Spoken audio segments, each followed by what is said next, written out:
संघ को नमन करते हुए मैं आज संघ की बात करती हूँ। मेरा नाम समन कमलेश रत्नाकर है। मैं छत्तीसगढ़ से हूँ और शुरू से ही संघ से जुड़ी हूँ। और सबसे पहला परिचय मेरा और आखिरी परिचय कि मैं जन्मजात समण। समण संस्कृति के बारे में और समण संघ के बारे में आज मैं कुछ दो बातें कहने जा रही हूँ। समण संस्कृति केवल एक ऐतिहासिक विचारधारा ही नहीं है, बल्कि यह एक जीता जागता समतामूलक मशाल है जिसको हम ले चले हैं समन लोग। आज मैं समण संघ की वह बात कहने जा रही हूँ जो हमारी अस्तित्व, जो हम आज हैं, आज के परिदृश्य में, और हमारे भविष्य से जुड़ी बातें जिसको मैं साझा करूंगी सभी के साथ। और पूरे देशवासी और विश्व के कहीं पर रह रहे समणों को मैं बताना चाहूंगी कि ये जो हमारा जो संघ है ये सबका संघ है, आपका है, हमारा है, समणों का है। और समण संस्कृति हमारी जड़ों और हमारे भविष्य से जुड़ा हुआ है। समण संस्कृति अर्थात समण परंपरा, जिसको संस्कृति कहते हैं, परंपरा कहते हैं, चली आ रही हमारी कल्चर हम कह सकते हैं, जो प्राचीन समय से चली आ रही है। जब हम समण संस्कृति या किसी भी संस्कृति शब्द को ही अगर हम सुनते हैं, परंपरा को शब्द को सुनते हैं, तो अक्सर हमारे दिमाग में ये कुछ ऐसे कर्म कांड या पुरानी मान्यताएं सामने आ जाती हैं। ऐसा लगता है जैसे कि यह भी कोई नया कुछ क्या आ गया ऐसा। तो ये कुछ नया नहीं है। दिमाग में कर्म कांड आ तो जाता है क्योंकि इसी चीज को हम अभी तक देखते आ रहे हैं, लेकिन यह किसी कर्म कांड या कोई ऐसी चीज नहीं है। अगर इसको देखा जाए तो ये बहुत कमाल का हम लोगों का जीवनचर्या था, समन परंपरा। लेकिन समन संस्कृति का अर्थ कुछ और ही समझ जाते हैं और समझना भी नहीं चाहते कि ये क्या बोल रहे हैं। ये समाज आज हमारी बात को सुन ले और अपनी पहचान को और अपने आप को स्वीकार ले तो ज्यादा दिन नहीं, एक लहर सी पूरे भारत में फैल जाएगी, पूरी दुनिया में फैल जाएगी हमारी अपनी पहचान, अपनी संस्कृति को, और हम सब इकट्ठा हो जाएंगे। संघ अर्थात हम सिर्फ एक होना चाहते हैं अपनी पहचान से, अपनी विचारधारा से, और कोई बहुत बड़ी कोई अलग से चीज ये नहीं है। तो जन्म के आधार पर हमारी जो संस्कृति है, समण संस्कृति, ऊंच नीच को नहीं मानती, बल्कि इंसान के कार्य को सबसे ऊंचा मानती है। जैसा कार्य वैसी अपनी पहचान। यह भारत की मूल विचारधारा है जिसने अंधविश्वास को नकारा है। अंधविश्वास को नकार करके सिर्फ अंधविश्वास को नकारा ही नहीं, बल्कि वैज्ञानिक सोच, करुणा का मार्ग को सामने लाया, आगे किया। समण संस्कृति का कोई ऐसी कोई नई बात नहीं है, ये आज का नहीं है। अगर देखा जाए तो यह सिंधु घाटी सभ्यता की समतामूलक व्यवस्था से लेकर इतने दिनों तक की मैं बात बताती हूँ, सिंधु घाटी सभ्यता की समतामूलक जो हमारी व्यवस्था थी, पुरानी संस्कृति, वहां से लेकर तथागत बुद्ध, महावीर, चारवाक हम जिसको कहते हैं, और आजीवक दर्शन तक फैली, जिसको हम पढ़ करके अपने इतिहास को जानते हैं। यहाँ तक इस संस्कृति की स्थापना किसी एक ईश्वर या किसी राजा महाराजा ने नहीं किया, बल्कि यह विचारों का या विचारकों का या हमारे पूर्वजों का या हमारे महापुरुषों का हम कह सकते हैं, इनके द्वारा दी गई या बनाई गई, स्थापित की गई एक ऐसी जीवन का सत्य खोज है और मानव कल्याण के लिए समर्पित किया गया एक मार्ग है समण संस्कृति। और हम इसी संस्कृति और इसी विचार को लेके हम सभी साथ होना चाहते हैं, क्योंकि आज के समय में दूसरी विचारधारा देश में घुसा हुआ है जो हमसे बहुत अलग है। तो इस वजह से आज हमको फिर से इकट्ठा होने की जरूरत है, क्योंकि हम अपनी पहचान खो दिए हैं। हम भुला गए हैं कि हम पहले कौन थे, और आज हम अपनी पहचान को भुला करके दूसरे अमुक नाम से हम अपने आप को पहचानते हैं। तो हम अपनी असली पहचान को पहचानते हुए, समण पहचान को पहचानते हुए साथ रहने का ही हम बेड़ा हमने उठाया है। यही है हमारा समण संघ का कार्य और हमारा संघ। तो विचारकों द्वारा दी गई एक खोज मार्ग हम कह सकते हैं जो प्राचीन है। एक तरफ वो ग्रंथ जिन्होंने समाज को जातियों, वर्गों और नाना प्रकार के टुकड़े में बांटा, और दूसरी तरफ समण संस्कृति कर्म से महान होता है। आज समण संघ उसी प्राचीन समतावादी सोच का आधुनिक स्वरूप है। यह कोई नया धर्म या कोई नया एक संगठन या कोई नई बात नहीं, बल्कि बहुजन, मूल निवासी, जिसको हम नाना प्रकार के नाम से पुकारते हैं, और SC, ST, OBC, अल्पसंख्यक, हम कुछ भी कहते रहते हैं, ये सभी जिनका शोषण किसी विशेष वर्ग के द्वारा होता था शुरू से ही, और आज भी यह इसकी झलक दिखने को मिलता है। हमारे अधिकार हमको चीखना पुकारना, हमें मांगना पड़ता है या हमें रोना पड़ता है, या आज हम समझ गए हैं कि हमारा यह अधिकार था, हम ऐसे जीते थे, हमारे साथ ये था। कुछ ही सालों में कुछ कुछ बदलाव होते जा रहा है। तो आज भी वही जो पुरानी विचारधारा, जिसमें हमारे समड़ों के लिए जो समानता और समता बंधुता भाईचारा का जो व्यवस्था था, वो यहाँ कहीं आज खराब होते जा रहा है। खराब हुआ बीच के समय में भी, और अभी भी उसकी शुरुआत ये लोग जो घुसपैठी लोग हैं ये लोग कर रहे हैं। ऊंच नीच का टुकड़े टुकड़े का ऊंच नीच का भेद बताकर टुकड़े टुकड़े में करके, तो इसी चीज को हम समेटने के लिए हम अपने लोगों को जगाने का काम यहाँ पर हम करते हैं। तो वास्तविक गौरवशाली इतिहास है हमारा समर, जिसको हम वापस जोड़ने का या सामाजिक रूप से एकत्रित करने का हम एक तरह से मसाल लेके चले हैं। समर संस्कृति में देखा जाए तो किसी प्रकार का डर के लिए कोई जगह नहीं है। यहाँ नैतिकता और सिर्फ नैतिकता की बात होती है, कोई स्वर्ग नरक या किसी प्रकार के ऐसी लालच का कोई स्थान नहीं, बल्कि सभी का कल्याण और सभी का सुख की सोच हमारा संघ सोचता है। सबका कल्याण, और संघ में जुड़ करके किसी एक का भला हुआ है ऐसा नहीं है। संघ में जब हम आते हैं तो एक छोटा सा मैं उदाहरण देना चाहूंगी। एक छत्तीसगढ़ में एक शिक्षा पर एक योजना है जिसको विद्यार्थी उत्कर्ष योजना कहते हैं। तो छत्तीसगढ़ में 33 जिला, और हर जिले में देखा जाए तो एससी की संख्या कहीं किसी जिले में ज्यादा है तो कहीं एसटीओ की संख्या ज्यादा है। तो उस हिसाब से एक सीट आवंटन हुआ कि यहाँ से 10 बच्चे, इस जिले से 7 बच्चे, तो इस जिले से 12 बच्चे, ऐसे कर करके जनसंख्या के हिसाब से, एससी एसटी की जनसंख्या के हिसाब से एससी एसटी के लिए ये सीट आवंटित हुआ। तो इसमें छत्तीसगढ़ का टॉप 10 स्कूलों में बच्चों को पढ़ने के लिए यह व्यवस्था, ये हमारे बाबा साहब ने हमें भी समानता पर लाने के लिए एक समता की व्यवस्था है। समता की वह व्यवस्था जो हमारे भी बच्चे, गरीब बच्चों को एक बाबा साहब का बनाया हुआ, वो हमारे लिए एक सीढ़ी है जिसमें हम चढ़ करके आज हम भी शिक्षा को ग्रहण कर सकते हैं। क्योंकि यही ऊंची ऊंची फीस हमारा समाज नहीं दे सकता और नहीं पढ़ा सकता, तो गरीब बच्चों के लिए इसमें सुविधा था ये। तो इसी साल, अभी इसी वर्ष एकाएक इसको बंद कर दिया गया और सूचना प्रसारित कर दिया जाता है कि समय के अनुसार यह इस कार्य का संचालन नहीं हो पाने की वजह से इसको स्थगित किया जाता है।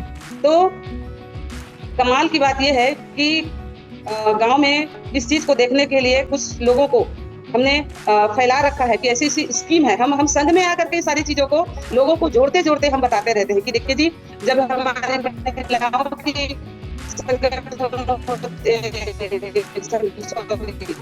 महिलाओं की जब हम संगीति लगाते हैं, पहले भी नई नई भी आती जाती रहती हैं। तो ऐसे ही छत्तीसगढ़ से भी कुछ लोग जुड़े थे जो उन्होंने इन चीजों को सुना था मुझसे कि ऐसी ऐसी योजनाएं होती हैं जी जिसमें पढ़ना पढ़ाना है बच्चों को करके, क्योंकि इसका प्रसार प्रसार वैसे ज्यादा होता नहीं है। तो मैं बताते रहती हूँ। फिर एक भाई से फोन आता है कि दीदी जी, ये योजना को बंद किया जा रहा है। तो अब मैं कही कि भाई इसके लिए तो पूरे छत्तीसगढ़ को इकट्ठा होना पड़ेगा, हाँ, हम समड़ों को, कि हमारा सीधा सीधा नुकसान है। तो इसके लिए क्या करना होगा? छत्तीसगढ़ लेवल पे भी हम लोग एकत्रित हुए हैं। यहाँ पर मैं संघ की बात बताने जा रही हूँ, समझिएगा आप लोग, कि वहाँ पर पूरे छत्तीसगढ़ के लोगों का एक ऐसा लिंक है हमारा और समाज का कि हम सब ने एक फोन पर एक दिन में एक ग्रुप में हम सूचना पा जाते हैं कि कौन सी बात कहाँ पर क्या घटना घट गई, कि क्या होने वाला है, तो हमें क्या करना है। इस टाइप का है हमारा लिंक। तो मैंने उस लिंक पर यह बात चढ़ी कि देखिए, आप पूरे छत्तीसगढ़ में हर जिलों पे, हर ब्लॉकों पर आप इसका करवाइए। तो इसको कोई उतने हल्के से भी लिया और थोड़ा बहुत काम शुरू हुआ। तो मेरा छोटा भाई अरुण महिलांगे कहते हैं, उनकी मिसेस शीला महिलांगे भी संघ में कभी कभी आती है, संघी हैं वो लोग भी, जुड़ते हैं, पर थोड़ा सा कम आना होता है, उनका नेटवर्क का काफी इशू रहता है इस कारण। तो फिर उसने न्यूज़पेपर में दिया, हल्ला बोल किया, सारे लोगों को बताया, समाज के लोगों को, और खुद जाके ज्ञापन सौंपते हुए सीधा मिनिस्टर से मिल करके उन्होंने कहा कि भाई इस स्कीम को अगर बंद करोगे तो हम छत्तीसगढ़ के पूरे समर लोग, एससी एसटी और इस योजना से जितने को लाभ होता है, वो सारे लोग हम सड़क पर आ जाएंगे। तो कमाल की बात है कि 3 दिन के अंदर ये योजना फिर से पुनः न्यूज में आ गया, चालू किया जाता है करके, और अभी उसका ज्ञापन आ गया और फॉर्म भरना शुरू हो गया। तो मैं यही कहना चाहती हूँ कि ये ऐसे कैसे हुआ। देखिए, इन लोग हमारा नुकसान करने के लिए हमेशा तैयार रहते हैं, नहीं चाहते कि हमारे बच्चे भी आगे बढ़ें ऐसी स्कीमों का लाभ लें। तो इसके लिए हमारा एकत्रित होना साथ साथ मिल के आवाज उठाना। क्या एक व्यक्ति के दबाव में सरकार आई थी क्या?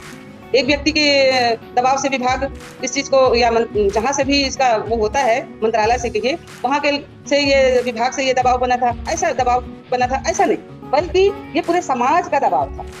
SC/ST का दबाव था छत्तीसगढ़ का कि अरे भाई ये तो सड़क पर आ जाएंगे, तो नहीं, हम इसको ऐसा नहीं करते।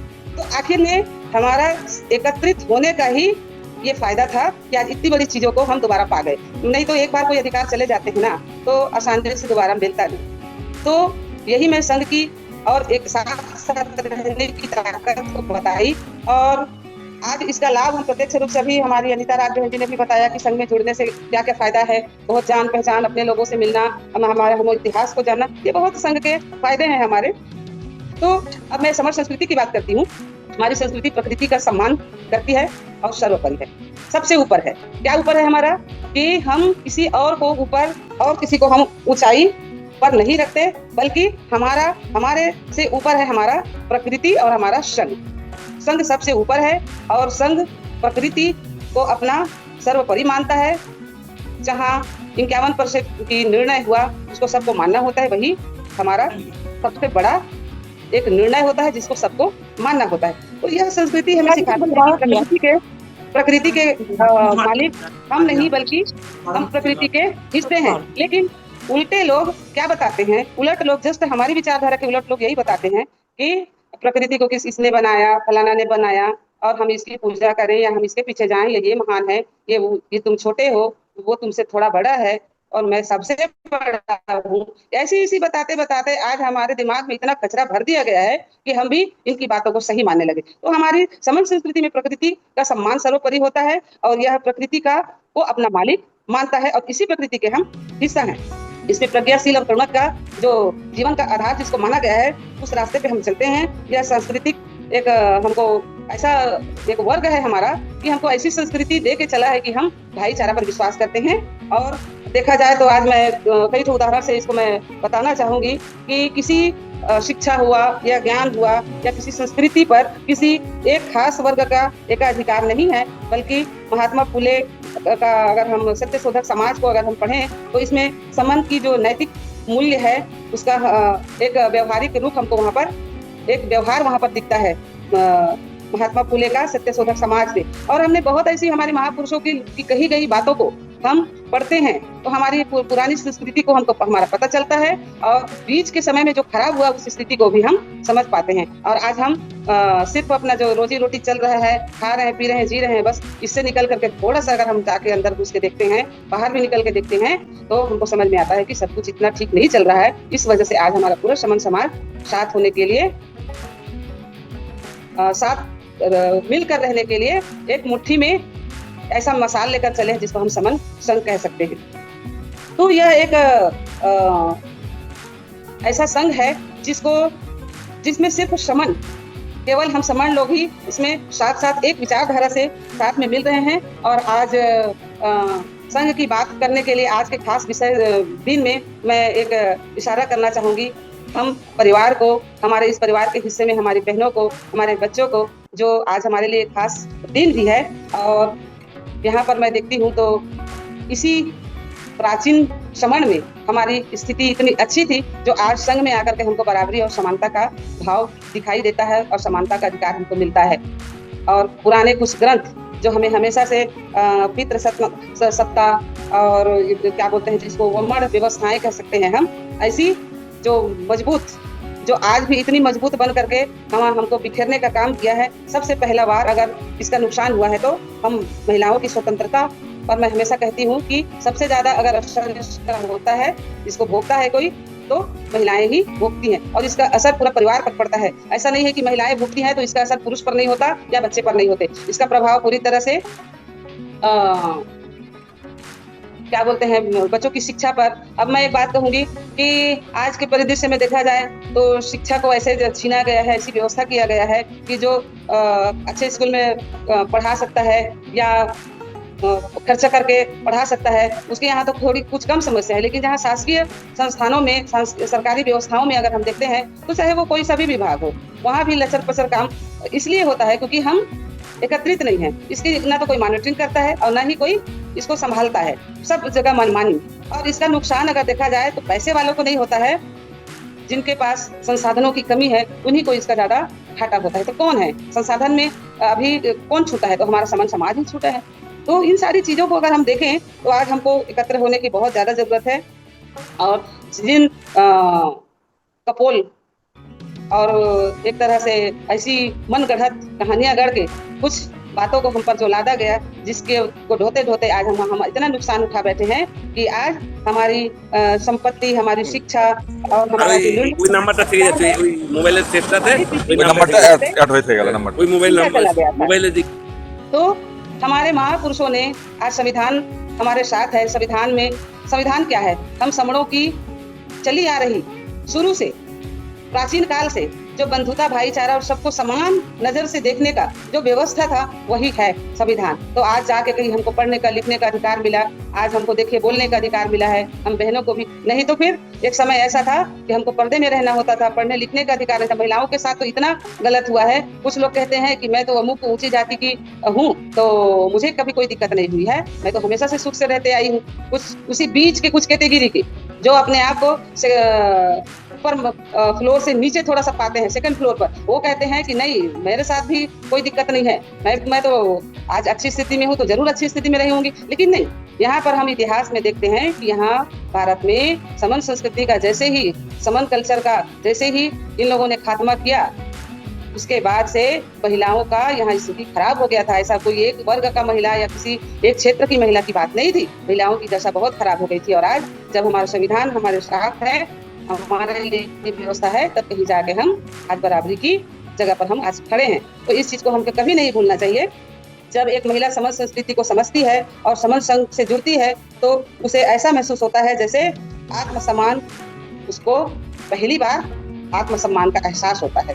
यहाँ पर संघ में आके देखते हैं तो कहते हैं ना कि क्या मिला संघ में हमें, तो सबसे बड़ी चीज तो हमको मिल गया कि हमें आत्मसम्मान मिला है। यहाँ पे हमें भी कुछ सुनने का एक जगह मिला है, हमें भी कुछ समझने का एक जगह मिला है, हमें भी कुछ अपनी मन की बात, अपनी बात कहने का एक जगह मिला है। तो यह सबसे बड़ा हमारा फायदा है कि हमारा आत्मसम्मान लौट गया है संघ में आकर, जबकि हमको इतना मौका ही नहीं मिलता था, ऐसा कोई जगह ही नहीं मिला जहाँ पर हम जाके अपनी बात रखें। तो ये संघ ही है, समर संघ ही है जो हमको इतना कुछ दिया है। आत्मसम्मान के साथ साथ किसी की जो एक समय में दासी या सेकंड नागरिक खुद को हम कहते थे कि हमारा तो औकात बस दासी के रूप में है, और समाज की सेवा कहने से कौन सी समाज की सेवा, सीधा मैं कहूँ पुरुष समाज की सेवा, इसके लिए हमको बताया जाता था। कोई ऊंचा है उसकी सिर्फ सेवा, नाना प्रकार की हम कुप्रथाओं को अगर हम याद करें तो उसमें हमारी क्या दशा थी, दुर्दशा थी, वह सामने निकल के आती है। तो आज हम इस चीज को बिल्कुल कर्म कांडों को हम छोड़ें, हम अपनी समझ संस्कृति को अपनाएं, और कर्म कांड में जब तक हम फंसे रहेंगे तब तक हम अपनी समझ संस्कृति को हम नहीं समझ पाएंगे, क्योंकि थोड़ा सा मुश्किल है, डर लगता है, थोड़ा डर का भाव है कि भाई मैं तो आज ये पूजा नहीं करूंगी या तो मैं ये कर्म कांड नहीं करूंगी तो मेरे परिवार के साथ कुछ गलत हो जाएगा। ऐसा सोच के ये जो डर है इसको निकालने का काम करेगा तो वह है समझ संस्कृति, जो हमें बताता है कि हम शुरू से ऐसे थे और हमें कभी कुछ भी नुकसान नहीं हुआ, तो आज क्यों नुकसान होगा। तो हम पूरे समाज की, मैं समन बहनों को यही कहना चाहूंगी कि हमको कर्म कांडों से बिल्कुल निकलना है। कर्म कांड ने हमें ऐसा कुचल दिया कि बौद्धिक समानता जो हमारे साथ था वो हमारा खत्म हो गया था। समझ संस्कृति उसे केवल एक शरीर या त्याग की मूर्त नहीं समझता महिला को, बल्कि अपनी बराबर कंधे से कंधे मिलाकर जो जीवन की गाड़ी है, जो परिवार की गाड़ी है, जो समाज की जो गाड़ी है, उसके दो पहिए होते हैं, तो उसमें का एक पहिया भी हम ही हैं। हमारे बगैर ये गाड़ी बिल्कुल नहीं चलेगी, एक लंगड़ाती हुई, घसीटती हुई वाहन की तरह हो जाएगी जिसका एक पहिया निकल जाए। तो हम उस और बल्कि ज्यादा कहें, हमें जो सहन शक्ति है, हमें जो पावर है, भले प्रकृति ने हमें थोड़ा सा ऐसे तो बनाया है कि पता नहीं ऑटोमेटिक प्राकृतिक रूप से हम सहते ही, या हमें सिखाया गया था सहना है तुमको करके, मैं नहीं जानती इस चीज को। पर आज तो हम समझे इस बात को कि हम उसी गाड़ी की एक पहिया है, जो निकल गया तो लंगड़ाएगी गाड़ी। तो हम इस चीज को समझे और कर्म कांडों से निकल करके हम अपनी पहचान, अपनी समझ संस्कृति को हम अपनाएं। और स्वतंत्र रूप से अपने विचार को समाज में जब हम आज सीख गए तो हम भी अपने समाज को सिखाने का काम करें। ऐतिहासिक संदर्भ में अगर बात कहूँ तो हमें जान करके गर्व होगा कि दुनिया में पहली बार महिलाओं की स्वतंत्रता का गीत इसी संस्कृति में थेरी गाथा, जिसको भिक्षुणियों ने गीत गाया था, जिसको हम थेरी गाथा कहते हैं, उसके रूप में हमें मिला। और महाप्रजापति गौतमी से लेकर के आधुनिक युग की अगर देखा जाए तो माता सावित्री फुले तक को हम याद करें, समस्त संस्कृति ने ही महिलाओं को यह सिखाया कि केवल हमारे हाथ में हमारी केवल चूड़ियां ही नहीं बल्कि पेन भी हमारे हाथ में होना है और आवाज भी हमारे होने हैं। हम भी अपनी बात करेंगे, हमें भी आता है बोलना, हम भी सही बात बोल सकते हैं, हमें भी सही चीज को समझ में आता है। ये हमारे हाथ में पेन भी होना है, न कि केवल चूड़ियां। तो ये चीज को हमको अधिकार दिलाता है हमारा समर संस्कृति। आज की महिलाएं जब समर संघ के आगे आकर समर संघ की बात कहने आती हैं तो वे अपनी पहचान को एक मानव के रूप में स्थापित करती हैं, सिर्फ बताती हैं एक मानव हूँ मैं और वो भी शमन, मेरी अपनी पहचान है शमन। जबकि हम नाम के आगे भी समन कहते हैं, नाम के पीछे भी समन लिखते हैं। हम शमन है, अच्छे मन वाले लोग। समन यानी कि हम प्राकृतिक लोग, प्रकृति को अपना सब कुछ समझने वाले, अपनी प्रकृति को पहला महत्व देने वाले लोग हैं, उसके आगे कोई नहीं। और जब हम साथ साथ हो जाते हैं तो साथ मिलकर के कोई निर्णय लेते हैं, ऐसे लोग हैं हम।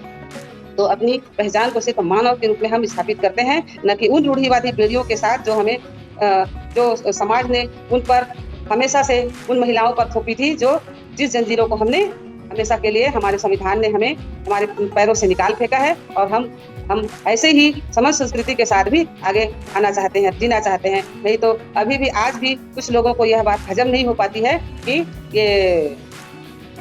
ये समन कमलेश रत्नाकर बहन जी भी इतना क्यों बोलेगी, क्या इसने इतना पढ़ाई क्यों कर ली, इसको इतना क्यों बोलना है, ये तो समन है, ये तो इतनी ऊंचाई पे इसको नहीं आना चाहिए। ऐसे करके जिस उल्टे विचारधारा के लोगों को पेट में मरोड़ होता है, उनको हम कभी भी नहीं माफ कर पाएंगे, बल्कि हम अपनी संस्कृति को आगे ला करके पूरे देश में हम इसका प्रचार प्रसार करेंगे और हम साथ साथ चलेंगे तो हमारी संख्या यहाँ ज्यादा है। कुछ चंद लोग हमको कोई डरा नहीं सकते, ना हमको गिरा नहीं सकते, ना हमारा नुकसान नहीं कर सकते। आज हमारा नुकसान इसलिए कर लेते हैं कि हम बिखरे हुए हैं। बिखरे समाज की कहीं कोई गुंजाइश नहीं, सुख की कोई अपनी बिखरे समाज की कहीं पर भी हमने नहीं देखा कि वो सुखी रहेगा, हमेशा दुख पाता है। प्रकृति की छोटे छोटे उदाहरण से हमने देखा है कि जो झुंड से अलग होता है, जो बिखरा हुआ होता है, वो मारा जाता है, उसका बड़ा नुकसान हो जाता है। तो हमको झुंड में रहना है, साथ साथ रहना है, यही बात हमारा संघ हमको सिखाती है। एक गहरी मनोवैज्ञानिक शांति और सशक्तिकरण का महसूस हमें होता है संघ में आकर। बल्कि वर्तमान समय में हमारी इतनी स्थिति अच्छी हो गई है कि आज हम हर ऊंचाई को हम छू रहे हैं। आज के युग में समन संघ का अस्तित्व इसलिए जरूरी है कि समाज आज भी गहरी असमानताओं का, जो जिसने मैंने इतनी सारी चीजों को बताया, जब हम फील्ड पर आते हैं, घर से बाहर निकल के देखते हैं, तब हमें समझ में आता है। हम अपना सारा समय अगर सीरियल देखने में, टीवी देखने में, अगर हम घर किचन गृहस्थी में ही लगा दे, बाहर की दुनिया को हम नहीं देखेंगे तो हमको समझ में नहीं आएगा। नहीं तो बाहर निकल के अगर हम देखते हैं तो आज भी असमानताएं बहुत है, जिसको हम समानता में लाना चाहते हैं। सबका कहते हैं ना, बहुजन हिताय बहुजन सुखाय, ये बात है जिसको पुरानी तथागत से हमने अभी तक इस बात को हमने लेके चला है और हम आगे भी लेके चलेंगे कि सबका सुख हो, संघ में रहकर सबको मिलेगा। संघ में आना इसलिए अच्छा है क्योंकि भाई देखो, थोड़ा थोड़ा हम काम सभी करें। आज बताने का काम है, समझाने का काम है, लोगों को इकट्ठा करने का काम है, तो नहीं जानते हैं उनको बताने का काम है, तो कौन करेगा? हम सभी थोड़ा थोड़ा अपना काम करें। इसीलिए पोर्टल पर भी जुड़ना चाहिए। यहाँ आके बहुत सारी बातें भी होती हैं, हम अपना काम भी बताते हैं कि हमें आगे करना क्या है, हमें किस तरह से जाके फील्ड पर अपने लोगों को बताना है। तो ये सारी चीजें हैं, इसलिए पोर्टल पर भी जुड़ना चाहिए। और पोर्टल पर जुड़ करके यहीं पर जुड़ते रहना, यहीं पर बोलते रहना नहीं है, बल्कि जमीन स्तर पर जाके अपने समड़ों से मिलना है और उनको अपनी संस्कृति की बात बताना है। अभी हमारी असली आजादी और हमें जो पाना है वो है हमारा बाकी, क्योंकि अभी भी कुछ खटपट है, कुछ गलत है। जिस गलती को हम बाहर निकाल फेंकेंगे उसको हम सुधारेंगे। आज का समर संघ में बांटने वाली जितनी गलत व्यवस्था है, जितनी नीतियां हैं, गलत कर्मकांड है, उससे के खिलाफ एकजुट करने का काम कर रहा है हमारा समर संघ। समर संस्कृति कोई बीता हुआ कल नहीं, आने वाला हमारा कल है, अर्थात हमारा भविष्य है। वह रास्ता है जो हमें अंधकार से प्रकाश की ओर और अज्ञानता से ज्ञान की ओर, भेदभाव से भाईचारा की ओर ले जाता है। आज समाज में देखा जाए तो भाईचारा ही नहीं रहा। देखा जाए तो हम भाईचारा कैसे नहीं रहा? भाईचारा तो भाई भाई तो हम हैं, हम सभी समर लोग भाई भाई तो हैं। तो भाईचारा कैसे कहाँ छूट गया, कहाँ छुप गया और कैसे छुप गया, कहाँ गुम हो गया? तो बिखरने के कारण। आज यहाँ छोटे छोटे वर्गों में, नाना प्रकार की जातियों में सब हम भूल गए हैं कि हम समड़ है, बल्कि छोटे छोटे टुकड़े टुकड़े टुकड़े टुकड़े और टुकड़े करते करते भाईचारा कहाँ ना कहाँ खो गया, जिसको हमको बताना है अपने समाज को, उन भाई को बताना है कि हम भाई भाई हैं, हम सगे हैं और हम बहनें सगी हैं। ये भाईचारा का विचारधारा को उनको बताने का काम करना है बाहर जाके। हम पोर्टल पर भी ये बात इसलिए करते हैं कि आज हम बात करें और जाने अपनी संस्कृति को, और फिर दिन में जा करके हम जरूर अपने समनों को, जिन जो नहीं जानते उनसे हम मिलें और उनसे संघ की बात करें और संघ की ताकत बताएं। तो ये हमारा काम है। और जो भविष्य है मैं बता रही हूँ, इसलिए भविष्य है समन संघ कि जब हम जुड़ेंगे, मजबूत हो जाएंगे, तो हम जिस सुविधा पर, जिस सुख पर, जो हमारा अपना हक है जिसको पाने का, उस पर हम हाथ रख देंगे, उसको हम निहार देंगे, देख देंगे, तो अपना हो जाएगा। इतना ताकत रखता है संघ। इसको कोई मांगना नहीं पड़ेगा कोई भी चीज को, क्योंकि हम सब मिलकर एक साथ बैठ के हमें लगेगा कि भाई ये चीज हमको हमारे लिए ठीक रहेगा, तो वो हो जाएगा। क्योंकि सबसे बड़ी ताकत संघ है, और संघ अर्थात ज्यादा संख्या हमारी है। हम आज भारत में हम समणों का संख्या ज्यादा है, इसलिए हम सिर्फ एकत्रित तो हो जाएं, फिर उसके बाद तो जीत ही जीत, निश्चित है जीत हमारी। तो भेदभाव और भाईचारा दोनों जो चीजें हैं यहाँ पे, तो हमको भेदभाव को मिटाने के लिए भाईचारा को लाना होगा, और भाईचारा सिर्फ समर संस्कृति में ही है। अगर हम वास्तव में एक मजबूत समाज बनाना चाहते हैं, जहाँ पर हर पुरुष और हर महिला को सम्मान मिले, जहाँ शिक्षा और अवसर के सभी अवसर के जितने हैं वो सब कुछ हमको मिले, तो अपनी समर संस्कृति की जड़ों को जानना होगा और समर संस्कृति को समाज में लौटाना होगा। और जो गलत ग्रंथ के द्वारा बताया गया हमको बिखरने का जो एक संस्कृति चला आ रहा है, जिसको मैं सीधे कहूँ तो अंधविश्वास कहूँ, पाखंड कहूँ, कर्मकांड कहूँ और कुप्रथा कहूँ, इन सारी चीजों को हमको छोड़ना है। जब तक हम इन चीजों को नहीं जानेंगे, नहीं समझेंगे, नहीं छोड़ेंगे, तो अपनी संस्कृति को कैसे जानेंगे? मन से डर निकालना है, हमें डर का भाव निकालना है। कहीं कोई स्वर्ग नरक नहीं होता है, यहीं पर सारी चीजें हैं जो दिखाई देता है। और ज्यादा अगर लगे तो यहाँ संघ में आकर के बुद्ध जीवों की बात सुने, जिन्होंने इतिहास पढ़ा, जिन्होंने इतिहास खोजा, उनकी बात सुने और विश्वास करें। हमने तो हमेशा गलत लोगों पर विश्वास करते करते आज हम इतना टुकड़े टुकड़े में बिखर गए और अपनी असली पहचान खो दिए। तो आज बुद्धिजीवी लोग समझ करके, इतिहास खोज करके यहाँ पर आके बताते हैं। तो यहाँ हम जब पराये लोगों पर इतना यकीन था हमको, तो आज अपने लोगों पर यकीन हमको करना होगा, विश्वास करना होगा और संघ में आना ही होगा।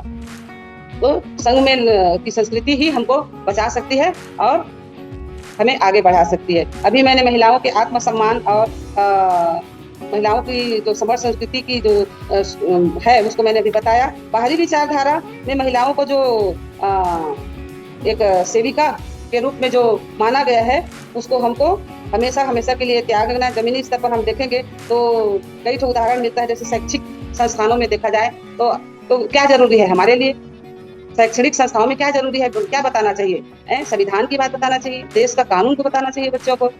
बहुत सारी चीजें हैं, ज्ञान विज्ञान की बात करते हैं हम, मैथ्स की बात करते हैं, हिंदी की बात करते हैं, अन्य भाषाओं की बात करते हैं, तो क्या संविधान की कानून की बात नहीं करनी चाहिए? वहाँ पर किसी प्रकार की कोई बात नहीं होती। इतने बड़े बड़े महापुरुषों ने अच्छे कार्य कर गए, बहुत महान कार्य कर गए और समाज को बहुत सुधारा। कई तो चीजों के लिए कुप्रथाओं को उन्होंने खात्मा किया, तो इन सबको बताना चाहिए। तो बल्कि क्या बताया जाता है? आज मैं उस विभाग से जुड़ी हूँ, इसलिए मैं दावे के साथ कह सकती हूँ कि आज भी जो विपरीत विचारधारा के लोग हैं वो इतना प्रसार कर रहे हैं सरकारी शैक्षणिक संस्थानों में कि सिर्फ देखा जाए तो कर्मकांड को ही आगे बढ़ाने का, धर्म कर्म की ही बात करने का, जबकि वहाँ पर रोटी की बात होना चाहिए, भूख की बात होना चाहिए, स्वास्थ्य की बात होना चाहिए, अधिकारों की बात होना चाहिए, बंधुता भाईचारा की बात होनी चाहिए, ज्ञान विज्ञान की बात होना चाहिए, वैज्ञानिक दृष्टिकोण की बात होनी चाहिए। तो नहीं, वहाँ पर भी ऐसी बातें होती हैं जो उल्टा पुल्टा है, जो हमको बर्बादी की ओर ले जाएगा। तो हमको इस चीज को ध्यान देना नहीं है। हम अपने बच्चों को किसी और के भरोसे, किसी और के हाथ में ऐसे आराम से नहीं छोड़ दें। हमारा बच्चा क्या सीख के आता है? तो भाई सबसे पहला शिक्षा संस्थान तो हमारा अपना घर ही है। हम बदलेंगे हमारा परिवार बदलेगा, हम सुधरेंगे हमारा परिवार सुधरेगा, हम जो सिखाएंगे वही हमारे बच्चे सीखेंगे। तो हम सबसे पहले अपनी संस्कृति को अपने जीवन शैली में लाएं। जैसे हमारे संघ का जो 10 नियम है उसको हम आत्मसात करते हैं तो अच्छे संघी बन जाते हैं और किसी प्रकार की कोई गड़बड़ी हमसे नहीं होती है। तो वैसे ही हम घर में खुद किसी प्रकार का गलत आदतों को हम छोड़ दें तो हमारे बच्चे भी नहीं गलत आदत में जाएंगे। हम खुद कर्मकांड को बढ़ावा देंगे तो हमारे बच्चे भी उसी को सीखेंगे। तो इन सारी चीजों को हमको बहुत छोटी छोटी बातों है बड़ी ये बातें कहने की छोटी बात है पर है बड़ी बात है, जिससे पूरा परिवार हमारा, जिससे पूरा हमारा घर इससे संवरता है, बनता है। तो हमको बहुत ध्यान देना है अपने घर में भी, और बाहरी विचारधारा को हमको बिल्कुल ध्यान देना है कि हमारे बच्चे उसको सीख तो नहीं रहे हैं। कई नाना प्रकार के कर्म कांड करते करते हमारे बच्चे कहाँ से कहाँ आगे निकल रहे, हम ध्यान नहीं देते हैं। इसको छोटी छोटी बातें हैं जैसे गुटखा खाना या नशा करना या पढ़ाई नहीं कर, गाँव में ये सब चीज देखने को मिलता है। शहर के लोग मेरी बातों को सुन के हंसेंगे कि क्या बोल रही है ये बहन जी, अरे गाँव में ये सारी चीजें हैं। ध्यान नहीं दे पाने की वजह से हमारा परिवार खराब हो रहा है, हमारे बच्चे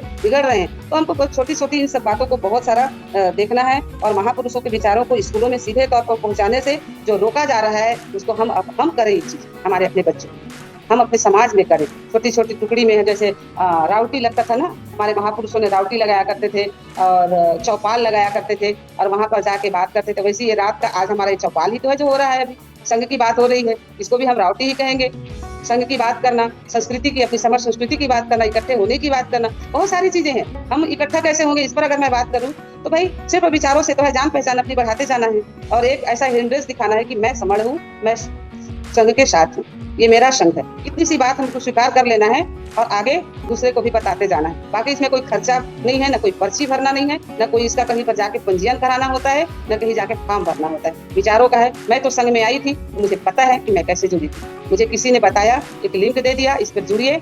मैं वहाँ थोड़ी सी सुनी कि हमारी ऐसी संस्कृति हुआ, प्राचीन बातों को मैंने सुनी, मुझे बिल्कुल लगा कि नहीं, बिल्कुल सत्य बात है, सही बात है ये। और उसके बाद से मैं इस विचारधारा को आगे बढ़ाने के लिए मैंने संघ में काम करने के लिए मैंने अपना हाथ दिखाया, आगे किया अपने हाथ कि मैं भी करूंगी संघ के लिए काम, संघ में रहकर संघ का काम करूंगी। बस इस बात, इतना सही बात से संघ बड़ा होता जाएगा, इतना ही हमको करना है।